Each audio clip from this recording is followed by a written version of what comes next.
Hello guys, the depth queen स्वागत करती है अपने डीप वाले डेप्थ वर्ल्ड में। और आज एक बार फिर से मैं हाजिर हुई हूँ आप लोगों के सामने अपना ओपिनियन रखने के लिए।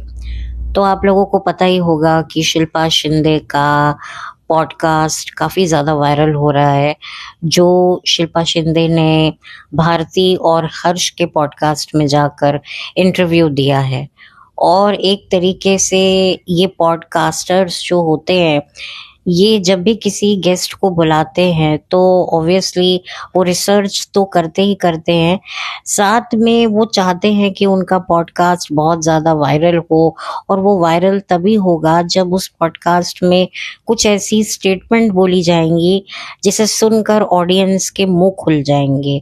और इसी वजह से ये सारी एक तरीके से स्क्रिप्टेड प्लानिंग होती है, क्या क्या पूछना है, क्या क्या नहीं पूछना है और किस बात का जवाब कैसे देना है। तो मुझे मुझे ऐसा लगता है, और शायद आप लोग भी मेरी बात से सहमत होंगे, कि ये सब प्री प्लान होता है। ऐसा नहीं है कि भाई एकदम से आए और गेस्ट को पता ही नहीं था उनसे क्या क्या पूछा जाएगा, मतलब वो बिल्कुल रॉ होकर जो है वो जवाब देते हैं। ऐसा तो बिल्कुल भी मुझे नहीं लगता। शायद पहले लगता था, लेकिन अब जिस तरीके से बहुत ही सोच समझकर इनको बुलाया जाता है और फिर एक अच्छी खासी लिस्ट तैयार की जाती है कि हमें किससे क्या पूछना है और किस सवाल का जवाब क्या हो सकता है, और उस आंसर को हमें सोशल मीडिया पर चलाना है, जिसकी वजह से हमारे पॉडकास्ट को लोग सुनने आएंगे, तो हमें भी अच्छे खासे व्यूज़ मिलेंगे एंड ऑफ कोर्स उस गेस्ट को भी फ़ायदा होता ही होता है, जैसे कि शिल्पा शिंदे को हो रहा है। हालांकि शिल्पा शिंदे को बहुत ज़्यादा गालियाँ पड़ रही हैं, एक तरीके से उनकी आलोचनाएं हो रही हैं, और उनकी एक ज़माने की प्रतिद्वंदी, रियलिटी प्रतिद्वंदी हिना खान ने भी एक कड़ा स्टेटमेंट पास किया है।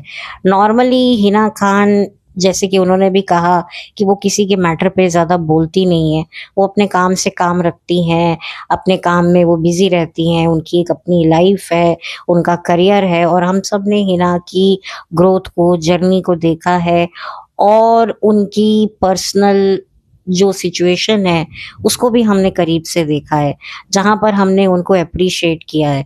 और बिग बॉस में तो हिना के जज्बे को, हिना के करेज को हम सब ने अप्रिशिएट किया और हम सब ने पसंद किया। वो बात अलग है कि Shilpa Shinde big boss season 11 की विनर बनी, और उस वक्त शिल्पा को इतना ज़्यादा लोगों ने प्यार किया था, लेकिन फिर शो खत्म होने के बाद कुछ वक्त बाद लोगों को ये रियलाइज होने लगा कि नहीं, कुछ ना कुछ तो गलत हुआ है, कुछ तो ऐसा था जो हमें दिख कर भी नहीं दिखा, जिसकी वजह से आज कई लोगों को इस बात का अफसोस होता है कि हमने हिना को सपोर्ट क्यों नहीं किया। और हिना और शिल्पा की राइवलरी शो में बहुत ज़्यादा पॉपुलर हुई थी, क्योंकि दोनों काफ़ी पुरानी एक्ट्रेसेस रही हैं, लीड एक्ट्रेसेस रही हैं, और दोनों ने ही एक तरीके से शो छोड़ा था अपना अपना, और दोनों ही एक प्लेटफॉर्म पर नज़र आई थी। और शुरुआत में इनकी बॉन्डिंग काफ़ी अच्छी थी, लेकिन देखते ही देखते दोनों ने अपने ग्रुप्स बना लिए थे, और एक तरीके से अपने ग्रुप के साथ वो एक दूसरे से भिड़ती थी, लड़ती थी, और ऑडियंस को बड़ा मज़ा आता था, और ये दोनों टॉप 2 में पहुंची थी। तो हम लोगों को अब उन पुरानी बातों को तो खैर अब कितना याद करें, वो तो दौर, वो ज़माना तो चला गया। लेकिन एक बार फिर से शिल्पा ने अपने प्रोफेशनल फ्रंट को लेकर कुछ बातें बताई और कुछ बातों का कन्फेशन किया, जिसे सुनकर वाकई बड़ी हैरानी हुई, और कहीं ना कहीं अफसोस भी हुआ, दुख भी हुआ तमाम उन लड़कियों के लिए, उन औरतों के लिए जो शायद इसी वजह से अपने दिल की बात दुनिया को नहीं बता पाती, कि किसी को यकीन नहीं होगा, कोई कहेगा कि मैं विमेन कार्ड खेल रही हूँ, मैं झूठा इल्ज़ाम लगा रही हूँ। इसलिए जो बेचारी सच्ची भुक्तभोगी औरतें होती हैं जिनके साथ वाक़ई गलत होता है, उनकी कोई सुनता नहीं है, उनकी कहीं सुनवाई नहीं होती, उनकी कहीं भी किसी भी तरीके से उनकी बातों को इग्नोर किया जाता है। और यही वजह है कि जो मी टू मूवमेंट जो 2018 में जो आया था, वो इतना सक्सेसफुल भी नहीं हो सका, क्योंकि इसी तरह के जो झूठे एलिगेशंस लगाए गए या लगवाए गए, इससे पब्लिक जो है वो और भी ज़्यादा कंफ्यूज हो गई और भी ज़्यादा मैनिपुलेट हो गई।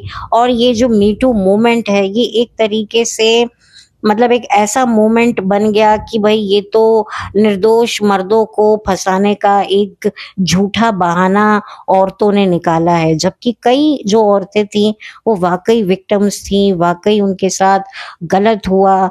और इसी वजह से औरतों को अक्सर ये बात कहनी पड़ती है, मतलब कहनी क्या, सुननी पड़ती है कि भाई तुमने पहले क्यों नहीं बोला, तुम्हें इतने साल बाद ये बात क्यों बोली।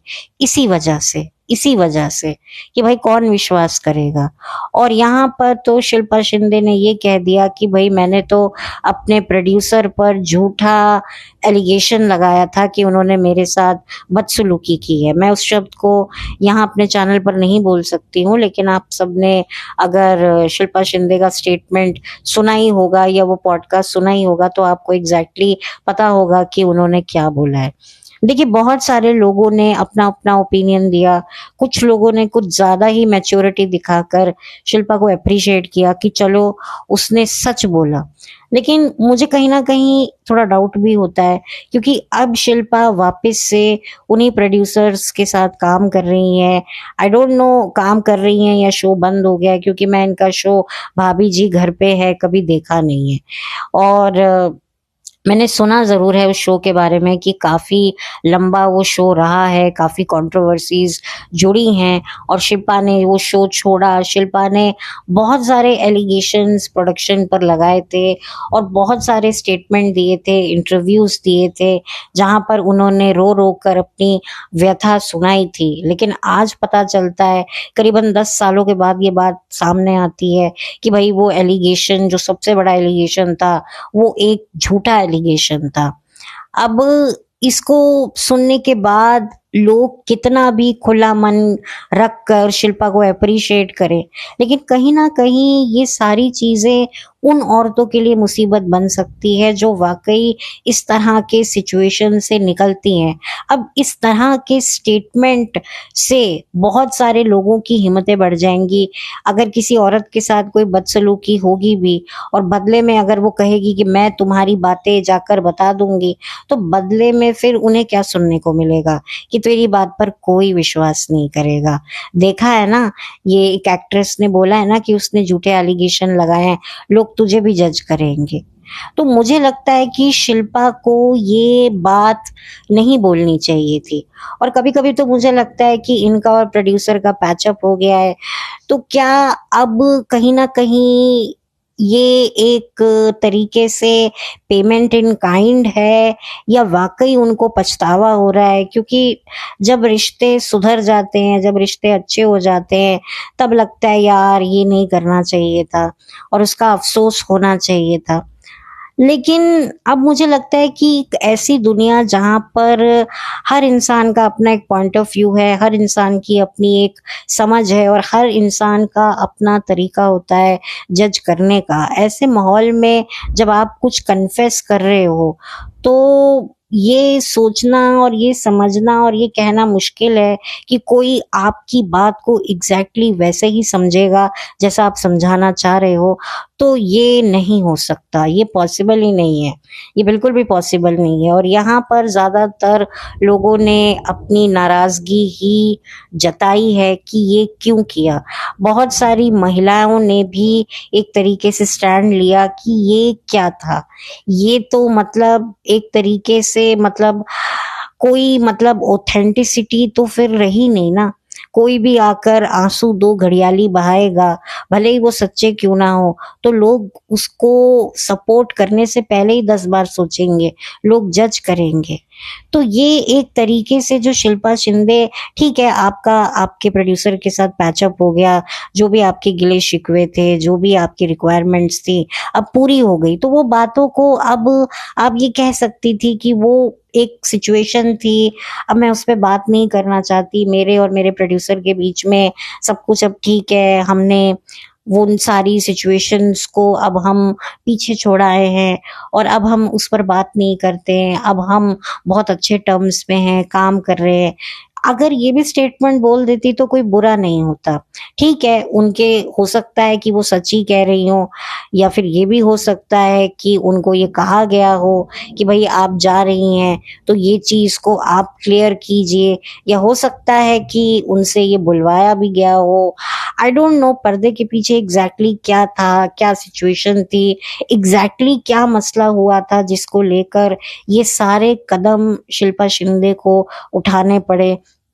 और ये जो वकील लोग होते हैं, इनके ये चक्रव्यूह दांव-पेच होते हैं। ये अपने क्लाइंट को इस तरीके से कहते हैं कि आप इस तरह के एलिगेशंस लगाओ, जिससे आपका केस और स्ट्रॉन्ग बनेगा। क्योंकि जब आप कमज़ोर पड़ते हो, जब आपके पास कोई ठोस सबूत नहीं होते अपने आप को सही साबित करने के, तो फिर ये कहा जाता है कि आप महिला हैं और आप फिर अपना कुछ वही सुपर पावर अपनी निकालिए और अपना विमेन कार्ड खेलिए, जिससे जो है जज आपकी बात सुने, आप पर गौर करे। तो ये जो कानूनी दांव-पेच होते हैं वकीलों के, इसको मैं अच्छे से समझती हूँ कि भाई हो सकता है उनके लॉयर ने ही उनको फ़ोर्स किया हो कि आप ऐसा अगर करेंगी तो आपका केस स्ट्रॉन्ग बनेगा। कहीं न कहीं वो जो अपोज़िट पार्टी है वो थोड़ी झुकेगी, थोड़ी-सी डाउन होगी, उसके ऊपर भी लोग बात करेंगे, उसके प्रोडक्शन पर भी क्वेश्चन उठेंगे और फिर उसकी भी जो टीम है, वहाँ पर भी उसको भी काफ़ी बैकलैश मिलेगा और लोग उसके साथ भी काम करना नहीं चाहेंगे। बहुत सारी सिचुएशन होती है कि मतलब कि ये एक बहुत ही ज़्यादा एक ऐसा हथियार होता है, जो कभी भी खाली नहीं जाता। ये हमेशा निशाने पर लगता है और ये जो हथियार होता है, ये बड़ा ही खतरनाक होता है और इसको कभी भी अगर आप निकाल लो, तो इसकी धार हमेशा तेज़ ही रहती है और वो होता है वो पर्टिकुलर एलिगेशन जो उस प्रोड्यूसर पर लगाया गया। तो अब ये भी हो सकता है या फिर ये भी हो सकता है कि शिल्पा को ये कहा हो कि आप ये अपने सर पे ले लो कि भई आपने ये एलिगेशन झूठा लगाया है। क्योंकि देखो ये जो प्रोडक्शन हाउस भी होते हैं, ये भी बहुत ज़्यादा कॉम्प्लिकेटेड होते हैं, बहुत डार्क होते हैं, बहुत कुछ यहाँ भी चल रहा होता है। तो मैं ये तो नहीं कहूँगी कि भई प्रोडक्शन प्रोड्यूसर्स बहुत अच्छे होते हैं। हो सकता है ये वाक़ई ये प्रोड्यूसर ने इस तरह की कोई लिमिट क्रॉस ना की हो। देखो हर प्रोड्यूसर, हर इंसान की अपनी एक लिमिट होती है, अपनी एक सोच होती है। डेफ़िनेटली आर्टिस्ट और प्रोड्यूसर, डायरेक्टर के बीच में कले-कलेश होते रहते हैं। लेकिन जब इस तरह के एलिगेशन लगते हैं, तो प्रोडक्शन की रेपुटेशन पर भी असर पड़ता है। वहाँ पर काम करने वाले लोगों पर भी क्वेश्चन्स उठते हैं और फीमेल आर्टिस्ट चाहे पर्दे के आगे हों या पर्दे के पीछे हो, उनको भी जो है सवालों के घेरे में वो भी आ जाती हैं। तो डेफ़िनेटली ये जो लड़ाई थी, ये काफ़ी ज़्यादा चली थी और आज इतने सालों के बाद उस लड़ाई की जब सच्चाई सामने आई, तो कहीं न कहीं अफ़सोस भी हुआ कि अपने आप को राइट साबित करने के लिए अब ठीक है, आप कह सकते हो, मैं समझती हूँ कि भई आपको पैसा चाहिए था, आपकी भी एक ईगो होती है। एक आर्टिस्ट की भी एक आत्मसम्मान होता है कि भई ऐसे कैसे होता है भाई, ईगो हर एक इंसान के अंदर होता है और कौन कहता है कि फीमेल्स के अंदर ईगो नहीं होता। फीमेल्स के अंदर तो मर्दों से भी ज़्यादा ईगो होता है। वो बात अलग है कि फीमेल ज़्यादा दिखाती नहीं है, लेकिन जब फीमेल्स अपना ईगो दिखाने पर आएँ, तो वो क्या से क्या कर जाती हैं, वो भी अब आपको पता चल चुका है। और शिल्पा शिंदे के इस बयान से अब बहुत सारे प्रोड्यूसर्स को एक तरीके से एक लाइसेंस मिल गया है, जो वाक़ई अपने आर्टिस्टों के साथ बदसलूकी करते हैं और फीमेल आर्टिस्ट के साथ बहुत ही गंदा सलूक करते हैं। अब वो आर्टिस्ट अगर कुछ कहना भी चाहें, तो वो नहीं कह पाएँगी। तो बेहतर था कि इस बात को देखिए, कन्फेशन आप उस इंसान के सामने कर लीजिए जिस पर आपने एलिगेशन लगाया है, लेकिन सबके सामने ये थोड़ा-सा लगता है, क्योंकि ऐसे विज़न बहुत कम लोगों के होते हैं कि भई अरे! कितनी अच्छी है, देखो इसने अपनी गलती एक्सेप्ट कर ली। क्योंकि बहुत सारी जो फीमेल्स हैं, वो बहुत कुछ झेलती हैं और ऐसे में जब कोई औरत झूठा इल्ज़ाम खुलकर लगाकर उसको एक्सेप्ट करती है, तो दूसरी महिला को बुरा लगता है कि यार मैं यहाँ सच्ची में इस तरह के हैरेसमेंट बर्दाश्त कर रही हूँ और मैं बोल नहीं पा रही हूँ और तुमने झूठा एलिगेशन लगा लिया, तो अब मेरी बात पर कौन विश्वास करेगा? तो ये मुझे लगता है पब्लिक का भी जो भड़कना है, जो गुस्सा है, हमें उसको भी समझना चाहिए। ठीक है, लोग एप्रिशिएट कर रहे हैं, अच्छी बात है, बड़ा मन रखकर शिल्पा के उस गेस्चर को एक्सेप्ट कर रहे हैं कि हाँ भई, ये आसान नहीं होता है पब्लिक में आकर अपनी गलती को एक्सेप्ट करना, अफ़सोस जताना। देखिए, मैं भी इसको एप्रिशिएट करती हूँ, लेकिन अगर मैं दूसरा पहलू देखूँ, तो बहुत सारी लड़कियां इसी वजह से बोल नहीं पाती हैं कि कौन हम पर विश्वास करेगा। और कई सालों के बाद जब उनमें हिम्मत आती है, जब उनको लगता है कि हाँ, अब ये वो सही वक्त है कि लोग हमारी सुन सकते हैं, हमारी बात को समझ सकते हैं, तब जाकर जो है वो बोलती हैं और फिर उनको ये कहा जाता है कि भाई तुमने उस वक्त क्यों नहीं बोला। तो ये वक्त वक्त जो होता है ना, ये जो वक्त होता है, ये कभी भी हमारे हाथ में नहीं होता। ये हमसे 4 कदम आगे चल रहा होता है। हम इसे पकड़ने जाने लगते हैं तो भी ये हमारे हाथ में नहीं आता। ऐसा कमबख्त ये वक्त होता है। तो इसी वजह से मुझे अफ़सोस है शिल्पा शिंदे के लिए, क्योंकि शिल्पा शिंदे को बिग बॉस में बहुत से लोगों ने पसंद किया, सपोर्ट किया और आज मैं देख रही हूँ कि शो से निकलने के बाद शिल्पा को सिवाय ये शो ही वापस मिला, भाभी जी घर पे है, जिसकी वजह से जो कंट्रोवर्सी हुई थी, उस कंट्रोवर्सी के चलते उनको बिग बॉस मिला था। बस शायद यही एक अचीवमेंट बिग बॉस से निकलने के बाद शिल्पा का हुआ कि उनको अपना खोया हुआ शो वापस मिला। और शायद अब इस शो को अब कोई देखता भी नहीं होगा, क्योंकि ऑब्वियसली पब्लिक भी बड़ी हो चुकी है, सयानी हो चुकी है और कहीं न कहीं अब जब हम बातें सुनते हैं, पढ़ते हैं, किसी के साथ गलत हुआ, किसी ने कुछ बताया, तो अब लोग भी यही पढ़ के कहेंगे अरे झूठ बोल रही है, अरे वही कर रही है, अरे हाँ मुझे पता है ये झूठ ही बोल रही है, अरे वो शिल्पा शिंदे है ना, उसने आके सारा सच बता दिया, उसने भी झूठा इल्ज़ाम लगाया था। ये लड़कियां होती ही ऐसी हैं, ऐसी लड़कियां के साथ तो ऐसा ही होता है। तो ये बात होती है। तो जो सच्ची लड़की भी होगी, जिसने वाकई बर्दाश्त ये सब किया होगा, झेला होगा, उसको भी लोग उसी नजर से देखेंगे। तो वही वाली बात है कि हर्ष और भारती को तो फायदा हो गया, उनके पॉडकास्ट में आकर उनके पॉडकास्ट को हाइप मिल गया, लोग उसके बारे में बात कर रहे हैं। जो नहीं भी, जिनको इस पॉडकास्ट के बारे में पता होगा, वो भी देखने आ गए हैं। और देखो, फायदा तो हुआ हर्ष और भारती का, लेकिन नुकसान हुआ शिल्पा का। अब शिल्पा ने एक वीडियो भी बनाया है जिसमें वो कह रही है मुझे किसी को कुछ साबित नहीं करना, ये नहीं करना, वो नहीं करना। भाई, तुम अब साबित क्या करोगी शिल्पा? अब साबित उस इंसान को, मतलब मैं क्या बोलूं तुम्हारे बारे में, मुझे सच में तुम्हारे लिए बुरा लगता है। मतलब रियली, मतलब मैंने शिल्पा की जर्नी बिग बॉस में देखी है और मैं वहीं से समझ गई थी कि शिल्पा बहुत स्मार्ट है, बहुत इंटेलिजेंट है और नो डाउट चैनल ने भी, मेकर्स ने भी कहीं ना कहीं शिल्पा को काफी सपोर्ट भी किया। और बट वही वाली बात है कि शिल्पा के टर्म्स कलर्स चैनल के साथ कभी ज्यादा अच्छे रहे नहीं है। वो बात अलग है कि बिग बॉस से निकल के फिर खतरों के खिलाड़ी, झलक दिखला जा भी शिल्पा ने किया, लेकिन शिल्पा का वहां पर कोई सिक्का चला ही नहीं, जैसा सिक्का बिग बॉस में शिल्पा शिंदे का चमका था। बट ठीक है, कलर्स चैनल के साथ भी शिल्पा की ऊपर नीचे आगे पीछे होती रही है। तो शिल्पा का जो एक व्यवहार रहता है सबसे, वो हमेशा से बहुत कॉम्प्लिकेटेड रहा है। बट ठीक है, हर इंसान की किसी से नहीं बनती है, तो it's not a big deal. लेकिन बिग डील तब हो जाती है जब आप ये आकर कहते हो कि मैंने जो भी एलिगेशन लगाए, जो एक पर्टिकुलर एलिगेशन थे वो झूठ थे, क्योंकि मैं उस टाइम पर ऐसी फोर्स में थी, ये थी। ऑफ कोर्स इनको पैसा चाहिए था, इनको सर्वाइवल करना था, इनको अपनी एक इमेज बचानी थी, क्योंकि ऑब्वियसली इंडस्ट्री कहीं ना कहीं सारी इनके खिलाफ हो गई थी। तो इस वजह से ठीक है, मैं प्रेशर को भी समझती हूँ, लेकिन मैं ये समझती हूँ कि कन्फेशन कुछ बातें होती हैं जो मतलब आपके दिल से बाहर नहीं जानी चाहिए, वो आपके दिल में ही रहनी चाहिए, और जब तक आप जिंदा हो तब तक आपके दिल में रहे, और फिर जब आप इस दुनिया से जाओ तो आपके साथ वो भी बातें सब उड़ जाएं, इवेपोरेट हो जाएं। मैं तो इसमें बिलीव रखती हूँ, क्योंकि हर बात ना बताने की होती है, ना जानने की होती है, ना समझने की होती है। कुछ बातें सिर्फ आपके लिए, खुद के लिए जानने, समझने और देखने के लिए होती हैं। हर बात को आप शेयर नहीं कर सकते।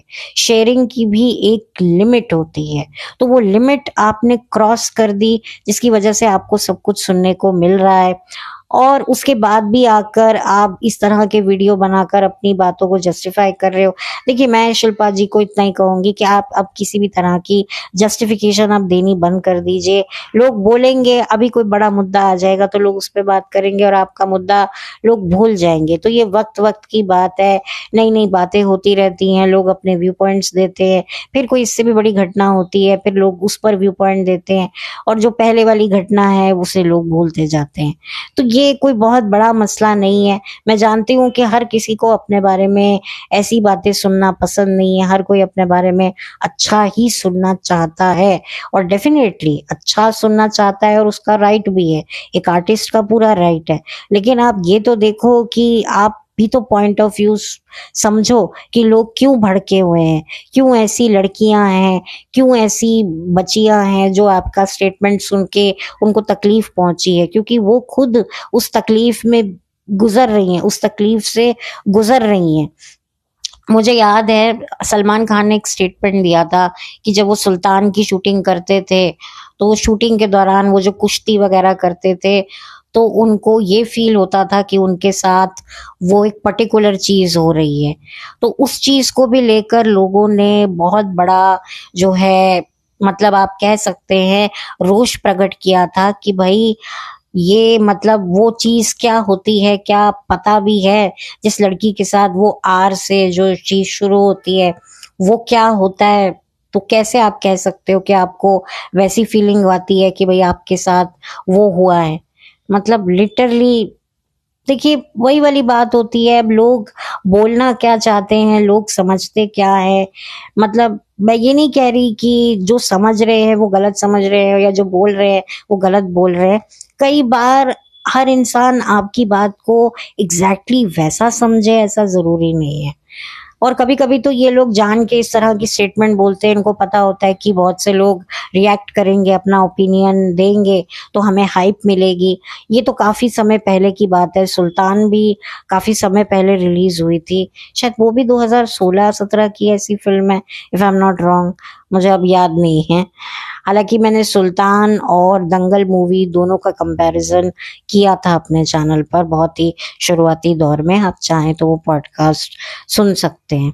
तो कभी कभी हो जाता है, लोग गलत समझ लेते हैं, लेकिन यहाँ पर आप आई हैं और आप वीडियो बना करके मतलब ये दिखा रही हैं कि आपको कोई फर्क नहीं पड़ रहा है, बट सच कहूं तो आपको फर्क पड़ रहा है, आपको फर्क पड़ रहा है, और ये होना स्वाभाविक है, क्योंकि आपने जिस सोच के साथ ये बात कही थी कि लोग देखो मुझे अप्रिशिएट करेंगे, कि देखो मैंने इतने साल बाद ये चीज एक्सेप्ट करी, लेकिन वो नहीं हुआ, क्योंकि आपको शायद पता नहीं है, या पता होकर भी, क्योंकि ये इंडस्ट्री में बहुत सारी ऐसी लड़कियां आती हैं, और इस पर्टिकुलर चीज की वजह से ही उनको काफी कुछ झेलना पड़ता है। अब कई लोग कहते हैं कि भाई इस इंडस्ट्री में कुछ जबरदस्ती नहीं होता, बिल्कुल जबरदस्ती नहीं होता, लेकिन कुछ ऐसी भी लड़कियां हैं जिनको बहलाकर फुसलाकर इन ऐसी एक्टिविटीज में इन्वॉल्व कर लिया जाता है, और उसके बाद फिर उनको फोर्स किया जाता है। तो किस्म किस्म के लोगों की तकलीफें हैं, तो ठीक है, अब जो हो गया अब सो हो गया। बट आगे से मैं यही रिक्वेस्ट करूंगी, जितने भी ये जो सो कॉल्ड सेलिब्रिटीज होते हैं जो पॉडकास्ट में इंटरव्यू देने के लिए जाते हैं, तो थोड़ा सा सबके नजरिए को मद्देनजर रखते हुए कुछ कहें तो बेहतर है। क्योंकि जिस तरीके से आप जो बोल रहे हैं, हर कोई इंसान आपके कहे हुए को सत्य वचन मानकर अपना कोई ओपिनियन ही नहीं देगा। ये आज की तारीख में पॉसिबल नहीं है, क्योंकि जमाना बदल गया है। अब हर किसी के पास प्लेटफॉर्म आ चुका है अपना पॉइंट ऑफ व्यू रखने का। पहले सेलिब्रिटीज को भी जो है मीडिया के पास जाना पड़ता था अपना एक पॉइंट ऑफ व्यू देने के लिए। अब ये सोशल मीडिया पर सेलिब्रिटी भी अपना पॉइंट ऑफ व्यू लिखते हैं, चाहे वो एक्स पर हो, ट्विटर, मतलब जिसको आप ट्विटर कहते थे, इंस्टाग्राम पर हो या फेसबुक हो। अब सबके पास अपना अपना एक प्लेटफॉर्म है, अपना गुस्सा, अपना एक तरीके से रोष प्रकट करने का। तो फिर एक ऑडियंस का भी एक प्लेटफॉर्म है जहां पर वो ये अपना पॉइंट ऑफ व्यू रख सकते हैं। ठीक है, आपको जो एप्रिसिएशन मिल रहा है वो बहुत अच्छी बात है, बहुत अंडरस्टैंडिंग लोग दिखा भी रहे हैं, अच्छी बात है। लेकिन कुछ ऐसे भी लोग हैं जो शायद वो अंडरस्टैंडिंग चाहकर भी नहीं दिखा पा रहे, क्योंकि हो सकता है उनके साथ या उनके किसी अपने के साथ कुछ ऐसा हो रहा है जिसके चलते वो चाहकर भी अपनी बात रख नहीं पा रहे। क्योंकि जो आपने बात रखी है, उस रखी हुई बात से अब उनकी कोई बात पर विश्वास नहीं करेगा। तो ये कश्मकश जो खड़ी हो गई है, ये काफी वक्त लगेगा इसे दूर होने में। इनफैक्ट अब जब भी हम अखबार में कोई ऐसी खबर पढ़ेंगे कि भाई किसी लड़की ने इल्जाम लगाया किसी एक्टर पर, कोलीग पर, टेक्नीशियन पर, प्रोड्यूसर पर, डायरेक्टर पर, भले ही वो सच्चा हो, तो अब आप सोचिए हमारे दिमाग में क्या आएगा। तो ये बात होती है और कोई बात नहीं है। तो खैर, मेरे मन में शिल्पा के लिए कोई हार्ड फीलिंग्स नहीं है और ना ही कोई मतलब कोई सिंपैथी है। मैं शिल्पा को बहुत समय पहले ही समझ गई थी और समझकर जो है मैंने इनको दूर से ही नमस्कार कर दिया था, और आज भी दूर से मैं इनको नमस्कार करती हूँ। भैया ये अपनी जिंदगी में खुश रहे, और डेफिनेटली इनकी लाइफ भी काफी कॉम्प्लिकेटेड रही है। शादी होते होते इनकी शादी टूट गई, और फिर इनके जो हस्बैंड थे, मतलब होने वाले हस्बैंड जो थे, उन्होंने बड़ी जल्दी ही कुछ ही महीनों के अंदर शादी कर ली। यानी कि इनकी शादी तय हो चुकी थी, लहंगे वगैरह सारा कुछ जो था वो सब सेट हो चुका था मामला। लेकिन एंड टाइम पर इन्होंने म्यूचुअली अपने एंगेजमेंट जो थी अपनी तोड़ करके जो है ये डिसीजन लिया, क्योंकि इनको लगा कि हम लोग साथ में अगर रहेंगे तो फिर 6 महीने बाद तलाक लेने से अच्छा है कि अभी इस शादी को हम खत्म कर दे। मतलब होने वाली शादी को, जो रिश्ता अभी बनने वाला है उसको आगे लेकर ना जाए। और इन्होंने अपनी मंगनी सगाई तोड़ ली थी और अपने रास्ते अलग कर लिए थे। और इनके जो सो कॉल्ड मंगेतर थे, रोमित, रोमित नाम था ना उनका, उन्होंने किसी और लड़की के साथ में शादी कर ली कुछ ही महीनों के अंदर।